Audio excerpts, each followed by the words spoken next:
امروز الحمدلله که خواهر و اپا و مادرای ما و شما رویمال ها را طبق آیت کریمه میبندند.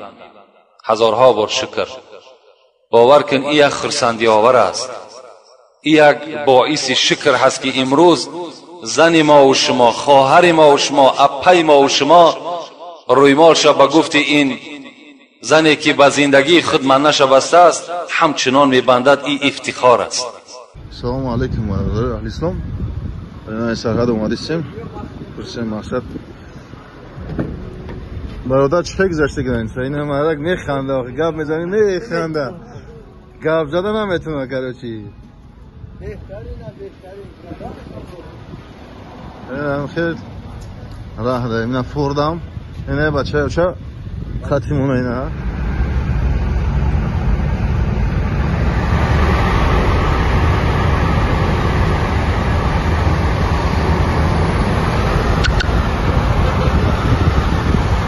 سلام علیکم برادرو بسیاری شما برای ویتیلیگو میپرسید. ویتیلیگو یعنی ما توجیکا پیچیدگی میگیم، سفید وقتی پوست میشوه.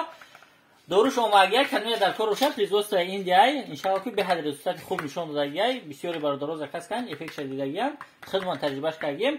کورس لیسنس یک دونم است، دو تا تبلیغ استفاده میبره. من همه برادرو زنگ زنه بای همه شهرها را ثبت میکنیم. السلام علیکم و رحمت الله و برکاته. که این قدم هایی که ما و شما رنجه کردیم و این نیتی که در دل خود گذرانیدیم برای ادای نماز جمعه در نزد خداوند پسند بیاید و این را خداوند به درگاهش مقبول بسازد. و یک جایه با شما دعا میکنیم که پروردگارا یک هفته ای که از این بنده های گناهگار تو سپری شد، پیغمبر تو بشارت دادگی هست که از جمعه تا جمعه کفارت گناه بنده مؤمن است. خدایا آن خطاها و آن گناهایی که از ما سهو زد، سهوا از ما به عمل آمد، خدایا با فضل کرم خود جمیعشون را مغفرت بسازی. و این مردمی که در این خانه از خانه های تو نشسته هستند در دل مراد مطلوب مقصودهای دارند، خدایا با فضل کرم خود برآورده خیر بسازی. محبت خودت، پیغمبرت، ایمانت، اسلامت در دل همه ما بندگانت خدایا باز هم زیادتر جایگیر بسازی. و گذشتگانی که از این جمعیت گذشتند همگی را خدایا رحمت و مغفرت بسازی. بیماری هایی که در خاندان داریم، در بین قومان داریم، در شفاخانه ها داریم، خدایا همگی را شفای کامل، شفای عاجل نصیب و روزی بسازی. بندگانی که امروز بیرون از خاندان در سفر هستند، خواه برای زندگی باشد، خواه برای تعلیم علم باشد، خدایا صحت سلامت برگشته به خاندان آمدنشون موفق بسازی. اللهم اعین علی ذکرک و شکرک و حسن عبادتک برحمتک یا ارحم الراحمین. قال رسول الله صلی الله علیه و سلم خیر یوم طلعت علیه الشمس یوم الجمعه. پیغمبر خدا آفتاب هر دو جهان در این سخن مبارک خود میگوید بهترین روزی که در او آفتاب درخشان می شود این روز جمعه است. فیه خلق آدم علیه السلام و فیه ادخل الجنه و فیه اهبط الى الارض و فیه تقوم الساعه. پیغمبر خدا گفتند بهترین روز که در او آفتاب روشن می شود، درخشان می شود، این روز جمعه هست. و فضیلت این روز را هم بر ما و شما فهمانید. این روز همان روزی هست که پدر شما آدم خداوند پیدا کرد. در همین روز خداوند جان در وجود حضرت آدم داخل گردانید و در همین روز ادخل الجنه، در همین روز پدر شما حضرت آدم خداوند داخل جنت گردانید. و فیه اهبط الی الارض، پیغمبر خدا میگوید در همین روز به سبب خطایی که پدر شما حضرت آدم کرد خداوند از جنت در زمین پرتافتش. و فیه تقوم الساعه، همان قیامتی که خدا بر شما میگوید این ساعت آتیه لا ریب فیها، قیامت آمدنی هست، در آمدن قیامت شک و شبهه نیست، در همین روز برپا می شود. و هو عند الله یوم المزید و کذلک تسمیه الملائکه فی السماء. رسول اکرم در دوام این حدیث چی گفتند؟ گفتند این روزی که ای بندگان شما نماز شما میخوانین، این روز در نزد خداوند روزی مزید نام دارد، روزی دادن مکافات است، روزی دادن جزا است. حتی ملائکه های در آسمان این روز جمعه نه بلکه روزی یوم المزید میگفتند، روزی دادن جزای بنده مؤمن بوده است، روزی مکافات گرفتن ما و شما بوده است. و هو یوم النظر، در دوام حدیث پیغمبر خدا گفت این روز روزی نظر کردن است. و چی؟ الی الله، الی وجه الله، الی الله تعالی فی الجنه. وقتی که جنتی ها داخل جنت می شدند، هر روز جمعه دیدار پروردگار خدا نگاه می کردند. در همین روز جمعه خوش به حال آن بندگانی که امروز احترام میکنند، خواه زن باشد خواه مرد. امروز روز جمعه هست، در گردن زن و مرد فرض است ادا کردن نمازش. این عقیده های باطل و عقیده های بیکاره که برای زن نماز جمعه فرض نیست، اینا را باید ما پس سر بگذاریم. برای زن از مرد دیده فرض تر است و امروز از همه مهمتر برای زنها هست نماز جمعه. در هر جایی که باشه الحمدلله امروز شما شکرانه کنین که گرد و گوشه‌ای که در کلاب ما و شما تمام مسجدها در داخلشان زنها داخل شده ایستادند. زنها موعظه را گوش میکنند، زنها هم از موعظه ها چکار میکنند؟ استفاده میکنند که این هم آبادی جمعیت است و این هم راحت ما و شما مردها هست. اذا سلمت الجموع سلمت الایام. پیغمبر خدا میگوید هر وقتایی که اگر از بنده مؤمن، اگر از امت من روز جمعهش به سلامت انجام یافت، باقی روزشان سلامت میماند. اگر روز جمعه را ما و شما با نمازش ادا بکنیم، اگر در روز جمعه ما و شما خیر احسان بکنیم، اگر در روز جمعه ما و شما زبانها را در پند نصیحت استفاده کنیم، باقی روزهایی که در پیش تا هفته دیگر می آید اینهاش هم پیغمبر خدا گفت خداوند نیک انجام می دهد. ان الله فرض علیکم الجموع فی یوم هذا و فی مقام هذا. پیغمبر خدا میگوید به درستی این که خداوند شما بر شما نماز جمعه را فرض گردانیده است، در همین روز جمعه و در همین مقام در گردن ما و شما نماز جمعه را ادا کردنش فرض است.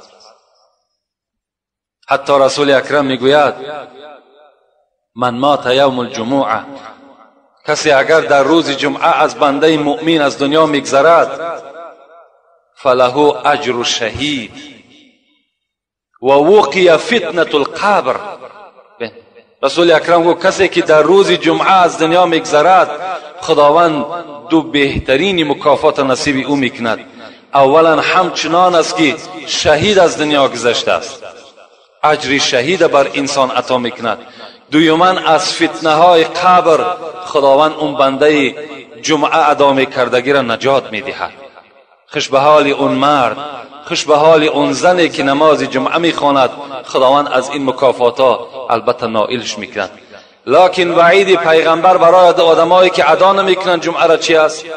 رسول اکرم میگه من ترک ثلاثا جمعه تبع الله على قلبه و فی روایت الاخر فقد نبذ الاسلام وراء الظهر. رسول اکرم میگه کسی که اگر 3 جمعه را قصداً ترک میکند، یعنی بے پروایانه در نماز جمعه اشتراک نکند، خواه مرد باشد خواه زن باشد، رسول الله چی گفتند؟ گفتند خداوند در دل او مهر میزند یعنی در دل انسان وقتی که مهر که زده شد همچنان است که دل بنده سیاه می شود. و این ابعد الناس من الله القلب القاسی. پیغمبر گفت دورترین مردم از خدا کی است؟ کسانی هستند که دلهاشون سیاه است. دل که سیاه شد تو از خدا دور میشه. در روایت دویمی که روایت کردند چی گفته است؟ فقط نبذ الاسلام وراء الظهر. کسی 3 جمعه را اگر قصدن یا از روی تنبلی اگر ترک کند همچنان است که اسلام در پس پشت خود گذاشته است. یعنی در اسلام هیچ اهمیتی نداده است. از این خاطر الحمدلله که امروز ما و شما در اطراف این نماز و این روزی که الحال اهمیتی او را، فرضیتی او را بر شما و فضیلت‌های او را بر شما خبر دادم اشتراکی داریم. انشاءالله ما و شما اجر بی نهایت زیاد و گران را خدا کرده باشد البته صاحب می‌شویم. موعظه‌ای که جمعه پیشین داشتیم که 2 جمعه پیوسته در باب ابو حنیفه بود، امام ما و شما، پیشوای ما و شما. فکر میکنیم که البته ما و شما از تاریخ حضرت آگاه شدیم، از عالم بودن حضرت آگاه شدیم. فقط همین گفتنی هستم که حضرت مکی ابن ابراهیم که این امام بخاری را استادش است، لکن بزرگی را ببین که شاگرد ابو حنیفه است. حضرت میگوید ابو حنیفه در زمان خودش همتا نداشت. به منزله ابو حنیفه دیگر انسان یافت نمیشد در علم. اعلم الناس فی اهل ابی حنیفه. حضرت گفتند داناترین مردم در زمان خودش ابو حنیفه بود. شداد ابن حکیم هم این سخن گفتند مثل ابو حنیفه در زمانش هیچ همتایی نداشتند. عبدالله ابن مبارک چی میگوید؟ میگوید وقتی من کوفه آمدم، در کوفه، شهر کوفه در آمدم و پرسان کردم ما اعلم الناس فی بلادکم، ای مردم کوفه بر من خبر بتین که عالم ترین مردم همین کوفه کی است؟ کی است از همه در عالم پیشی که در همین کوفه زندگی میکند کی است؟ میگه از مردم کوفه چی شنیدم؟ فقالوا کلهم ابو حنیفه. مردم همون کوفه چی گفتند؟ گفتند همش ابو حنیفه هست. هر جانبی که اگر از فضیلت‌های کسی میپرسین همش به کی است؟ حواله به ابو حنیفه هست. امام شافعی هم خیلی امام پیش است، امام اهل سنت است. از 4 ائمه ما و شما یکیش شافعی است. حضرت گفتند الناس عیال ابی حنیفه فی الفقه. در علم فقه، در علم مسئله تمام عالمای روی دنیا عیال ابو حنیفه هستند. نان ریزه های دسترخوان ابو حنیفه را میخورند. این قدر فضیلت در امامی که ما و شما مذهب به ایشان داریم انشاءالله موجود است. و امروز وعده کرده بودیم که سوالهای خیلی زیاد در پیش ما ایستاده است، جواب اینها را البته به سمع شما میرسانیم، زیرا که اینها هم برادرای هستند که در همین مسجد ما و شما حضور دارند، میخواهند که از سوالهای دادگی خود البته جواب را حاصل کنند. بسم الله الرحمن الرحیم.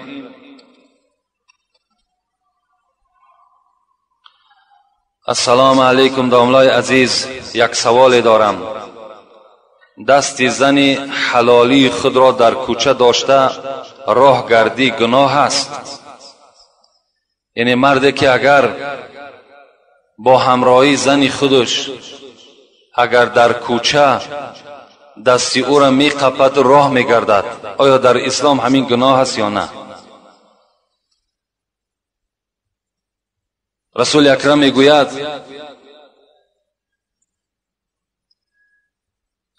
الحیاء کله خیر. داشتن زن، دست زن داشتن شوهرش گناه نیست، لیکن نه در کوچه. در کوچه داشتن دست زن یا از میان او داشتن یا از گردن او داشتن، این عادت مردم مسلمان نیست. ما البته تشبیه به آن مردم کافر و مجوسی و یهودیایی که امروز این عادت دارند باید تشبیه به اونها نکنی. رسول اکرم سخنش گوش کنین میگوید حیا کلش خیر است.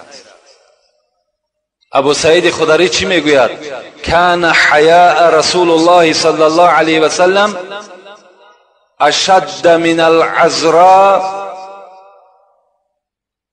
اشد حیاء من العذراء فی خدرها. رسول اکرم میگوید، ابو سعید خدری میگوید حیای پیغمبر تا چه اندازه بود؟ تا اندازه بود که یک عروسی که در زیر چادر است چقدر حیا دارد.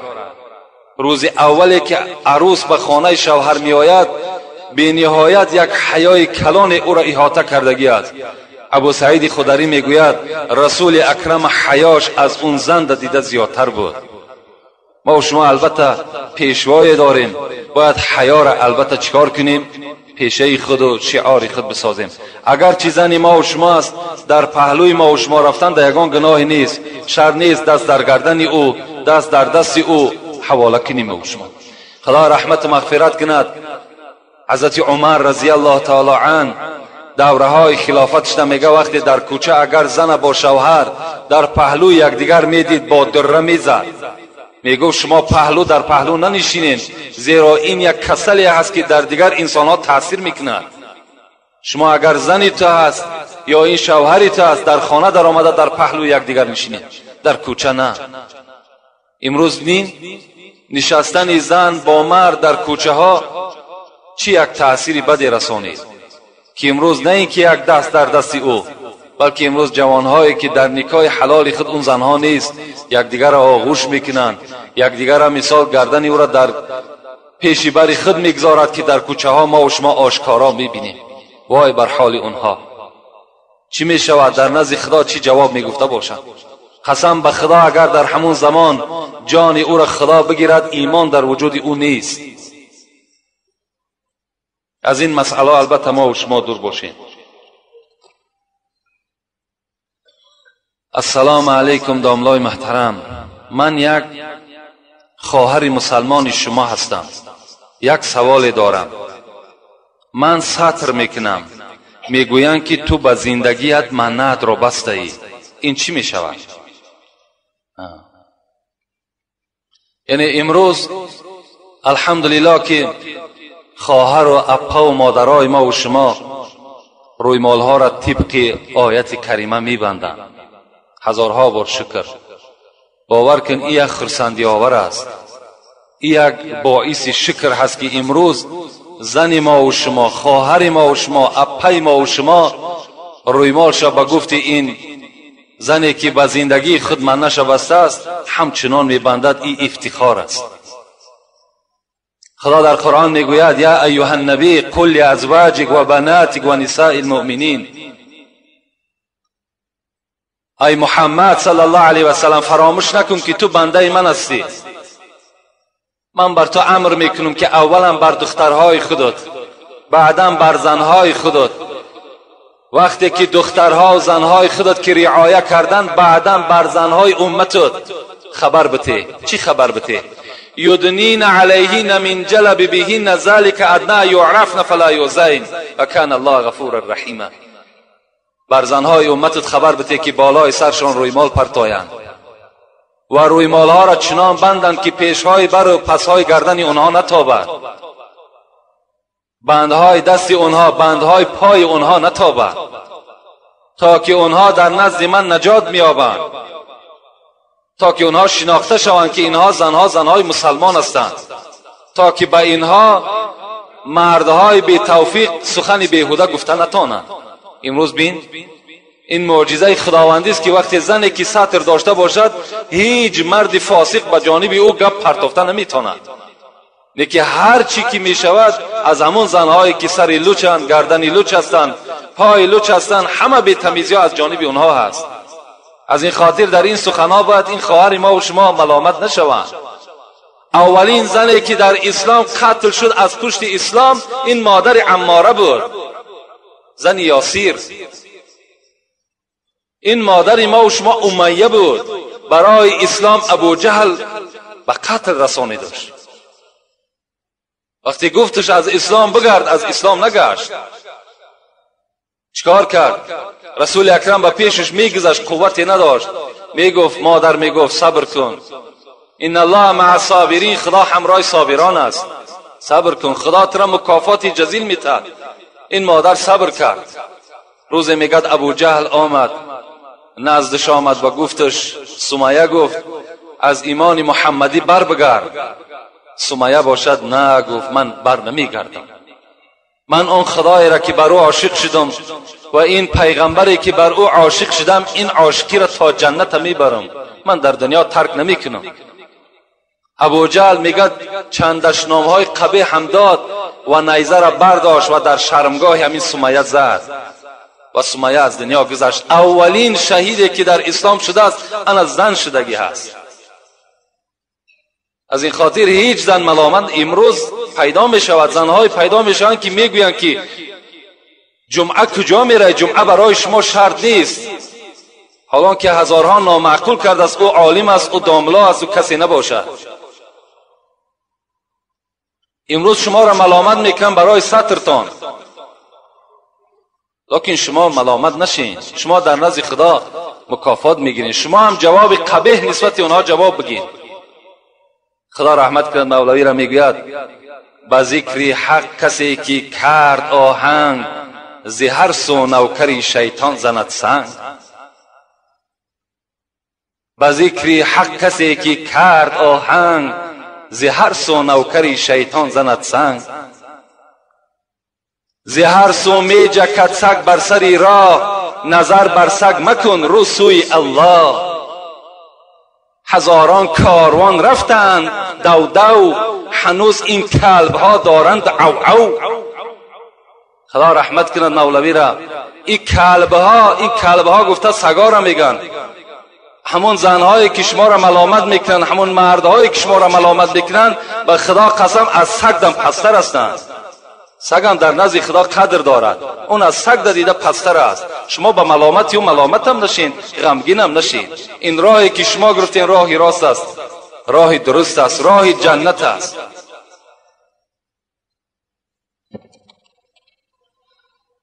السلام علیکم حاجی داملا. خداوند به شما و اولاد شما بی‌دردی را نصیب کند. من یک مخلص شمایم، باور کنید حتی در نماز شب در حق شما دعا میکنم. سوال من این است، تلویزیون نگاه کردن یا تلویزیون گفته ایستاده است ما نماز میخونیم، این چی میشود؟ یعنی در حالت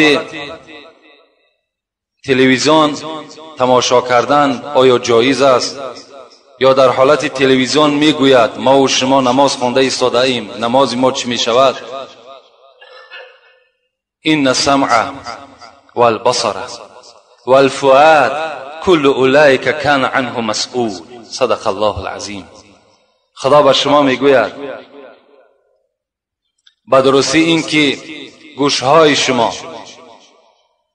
چشمهای شما، دلهای شما، اینها نعمتی هستند که ایرا نه یگان پادشاهی بر شما داده است. اینها یک نعمتی هستند که هیچ طبیب برای شما راست نکرده است، بلکه این نعمت من بر شما دادم.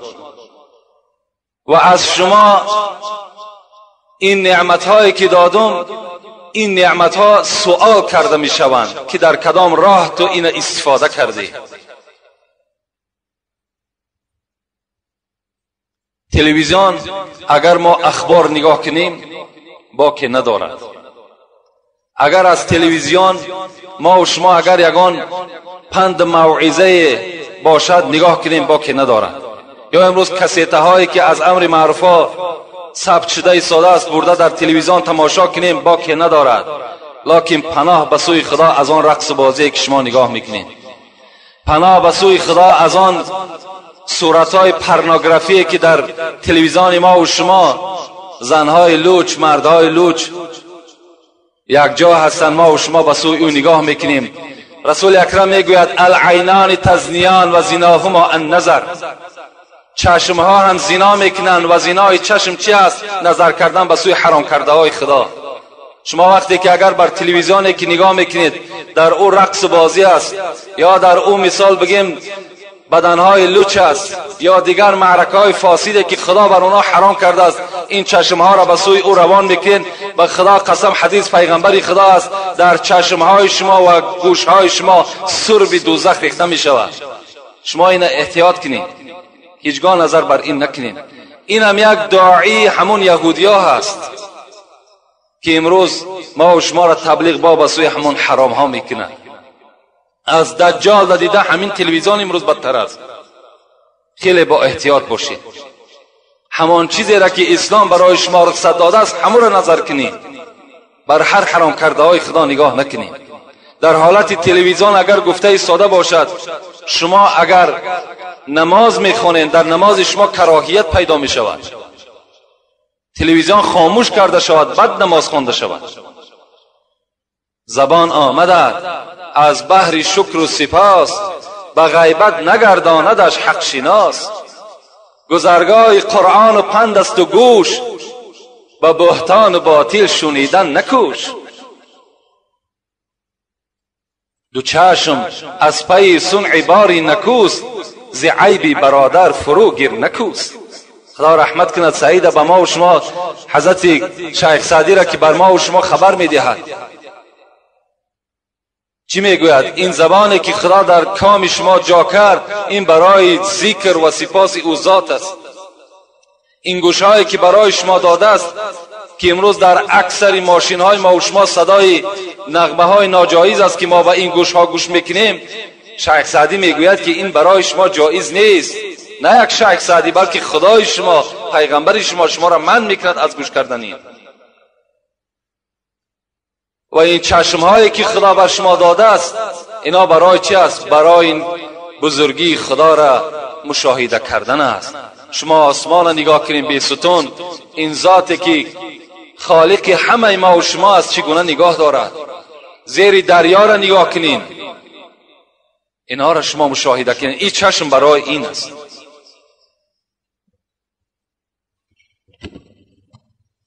السلام علیکم داملای شیرین سخن. ما یک گروه مخلصان اشدی شما، ما از درگاه خدا سلامتی شما را میخواهیم و اگر حاجت باشد برای زنکان یگان جا برای نماز خواندن مهیا کنید که هر روز برای همین سوال به ما میگویند که به داملا رسانید. الحمدلله امروز در همین پهلوی ما و شما اگر شرایط نیست، ما شرایط برای مردها نداریم، لیکن هزارها رحمت به این برادر وکیل و حاجیایی که در اطراف او هستند. امروز یک جای را همون پهلوی ما شدن مهیا کردند که یک چند نفری الحال نماز خوانده ایستادند. و امروز شرایط های اکی داملا خالمراد، اکی داملا حیدر باز بهتر است. مرحمت اگر نماز میخواندگی باشند اعلان کردن رسمی است، رفته در اونجا هم نماز خواندن بگیرن.